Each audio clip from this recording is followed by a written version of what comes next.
So for the last week of February, we got Get Out, Collide, and Rock Dog. And it was looking like Rock Dog would be the next Norm of the North. Is it really this year's Norm of the North? Well, let's find out.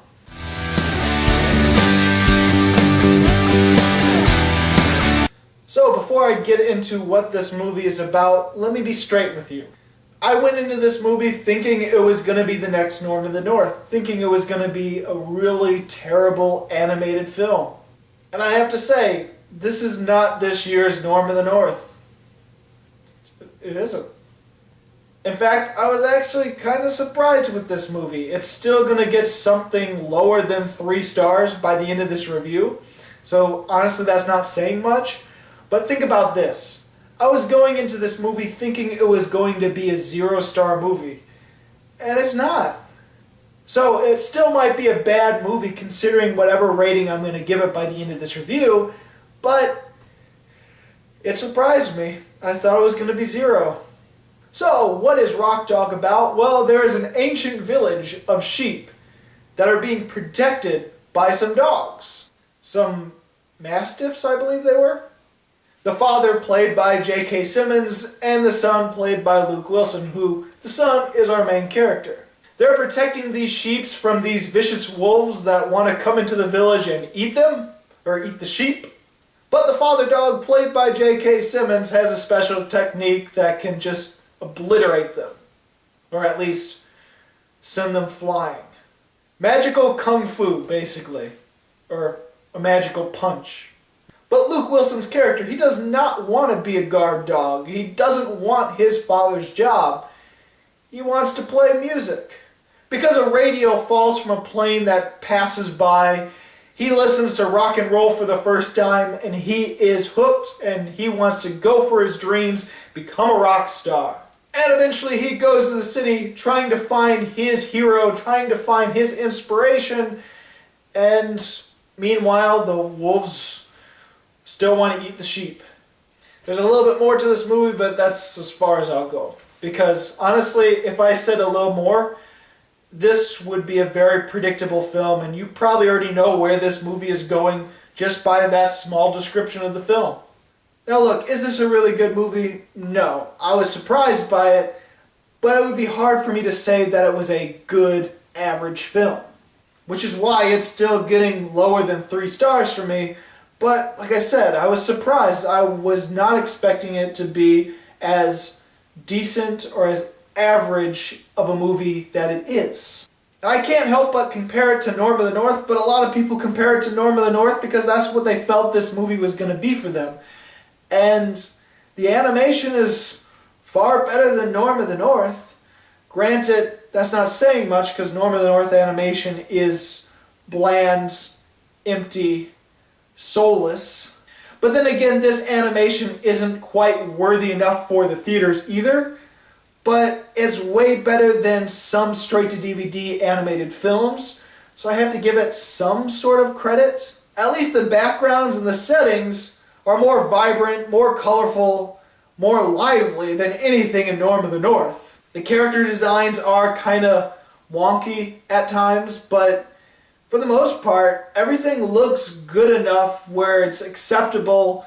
It's not great, it's not good, but it's not bad, and it's not horrible. It's somewhere in between. And sometimes just being somewhere in between is serviceable.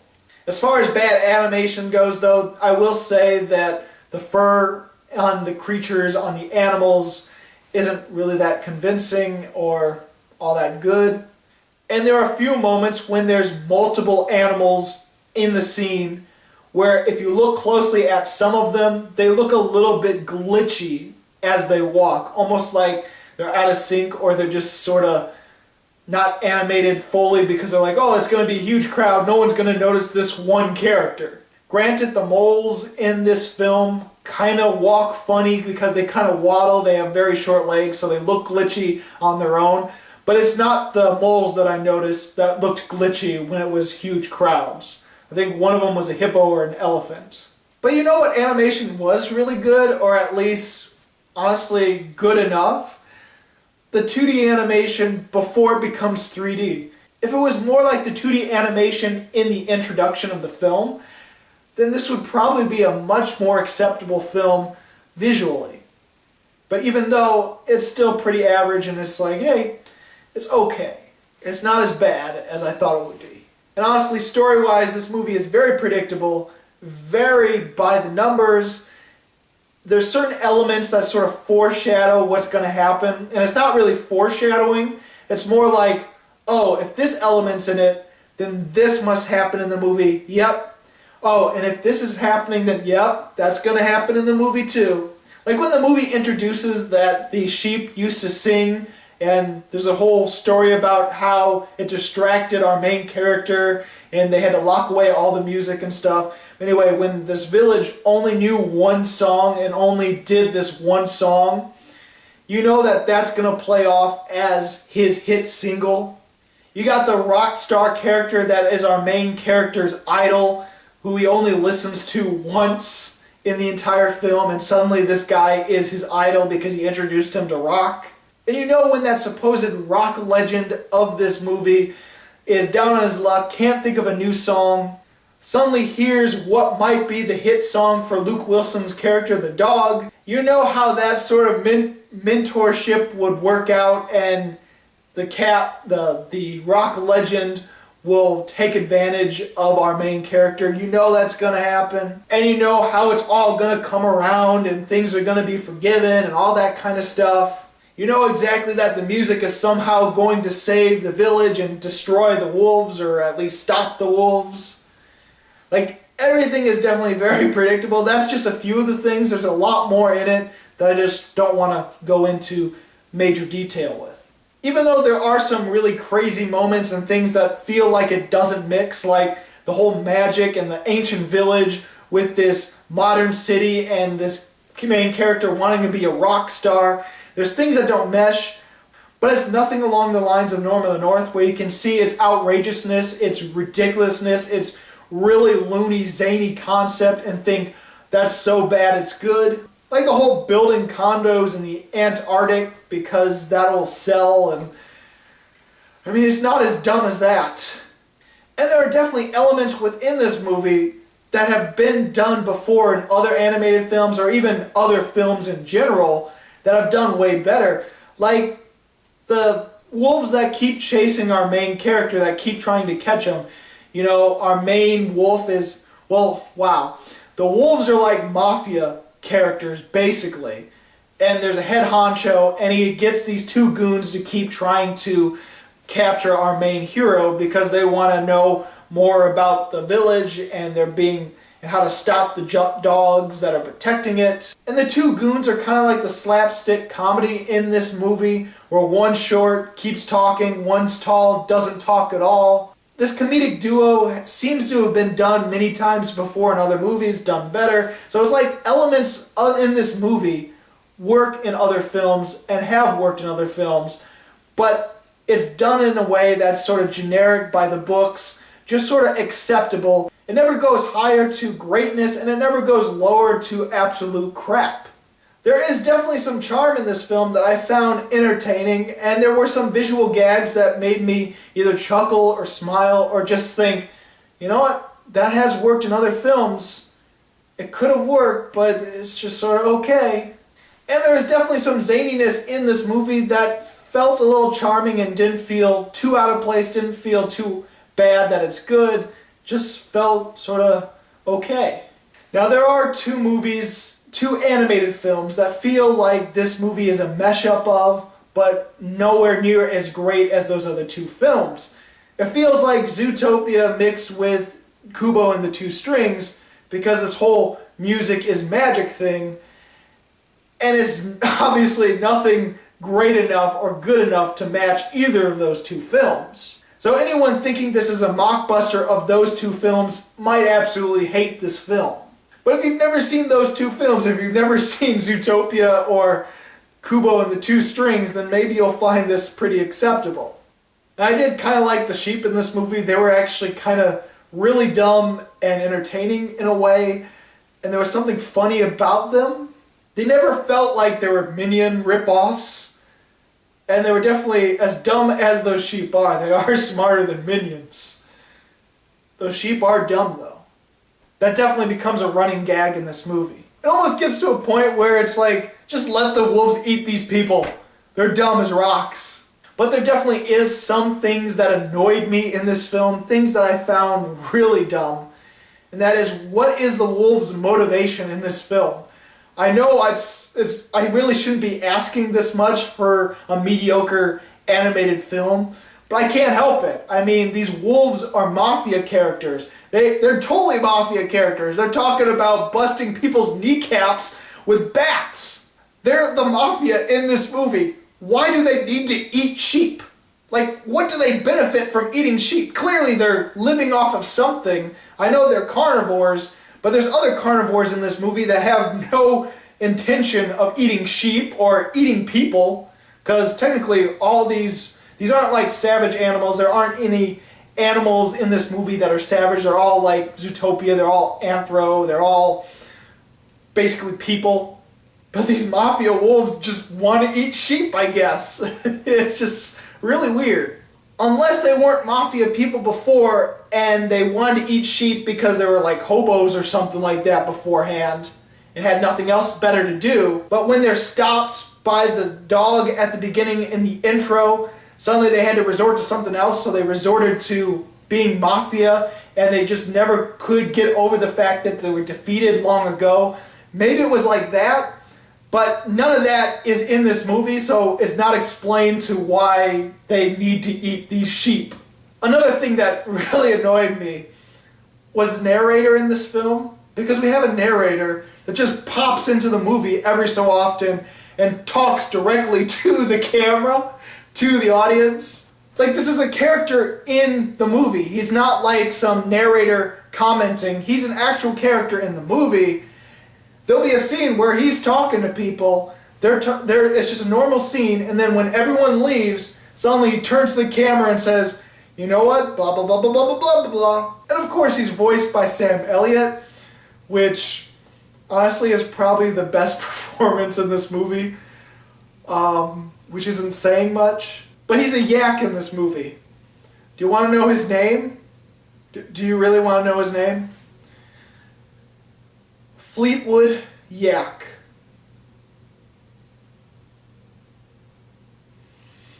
I can't make that up. So I was definitely annoyed with his character because he would always state the obvious. It never felt like he was saying something important or gratifying or meaningful. It's like, yeah, we just saw that. We know what's going to happen. Did you really need to tell us that? And I guess he could be funny in a way, but he just annoyed me in this movie. Plus, the climax of this film felt rushed and anticlimactic. Hell with it.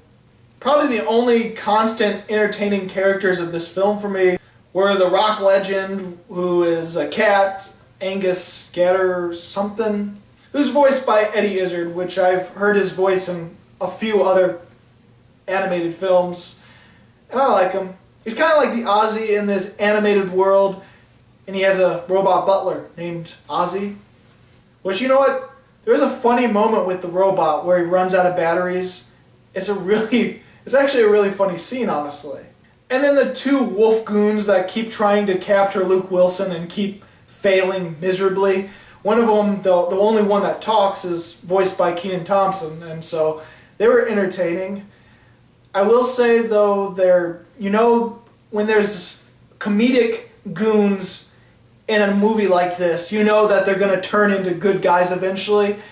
And the change is so sudden and so weird. It's like there's no build-up to it. There's no sort of building blocks at all. And it just comes out of left field, it feels. It just feels like, oh, we need to have this in this movie because usually goons that are funny turn good in these kind of animated films. So we got to just have that. With no reasoning whatsoever. Everyone else in this movie, all the voice acting, felt really phoned in. And these two actors probably were phoned in as well, but they were entertaining enough where I didn't notice or didn't mind. Everyone else, like Luke Wilson and J.K. Simmons, Lewis Black, Matt Dillon, Sam Elliott, Jorge Garcia, what the heck are all these people doing in this movie? They all kind of felt phoned in, and there's some really bad line deliveries in this movie where I felt like it was odd. Like there's this one point where Luke Wilson's character is warning the sheep that the wolves are coming, and he's yelling, or supposedly yelling, and he's like, everyone, the wolves are coming, right? And he's yelling and trying to warn everyone, but it doesn't sound like yelling. It sounds like the kind of yelling where you're not whispering, but you're talking in a normal tone, and you're just acting like you're yelling, like, oh, we gotta keep it down because people are in this house or something, so we gotta fake yell. I don't know, it's really hard for me to do, but it's like not yelling, but sounding like they're yelling. And there's this one line delivery from J.K. Simmons that was really noticeable and really out of place. And it's a moment when the wolves are coming. It's towards the end. The wolves come, and it is the first time he's seen his arch rivals in years. And so he's like telling the sheep to get in positions. And so the sheep all fall down and stuff. And he's like, not that position. And it's like, shouldn't you be punching or something? Oh god, this reminds me. There's one part where in order to try to get Luke Wilson's character, the Rock Dog, to be more into being a guard and not into music, J.K. Simmons' character, he gets the idea to scare him into being a guard. And so he dresses up like a wolf and has the sheep dress up like wolves, and they scare Luke Wilson's character. Well, Luke Wilson, he runs into town. This is when he does that fake scream, this fake yelling where he's warning the sheep.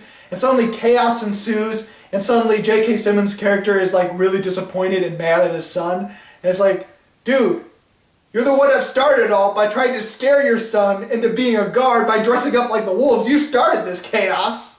But I have to say, there was some charm to this movie. It was okay at times. And when it was bad, sometimes it was entertainingly bad.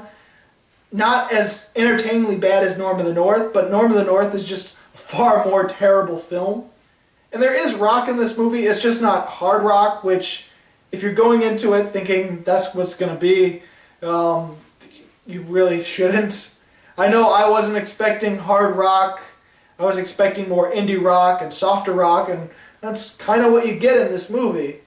In fact, the hit single that this main character has is kind of like a almost indie rock, softer, almost like softer Imagine Dragons. It almost feels like a softer Imagine Dragons or Fun, or maybe even mixed with Maroon 5. It's like that kind of softer indie rock. I mean, it's still rock, but it's not hard rock, of course. And so, honestly, I'm going to give Rock Dog 2.5 stars. So, did you see Rock Dog? What'd you think about it? Go ahead and comment below. And if you like this video and you want to see more, please subscribe and check out my movie reviews of 2015, 2016, or 2017. As always, this is Bruce Gifford, and this was Just My Opinion.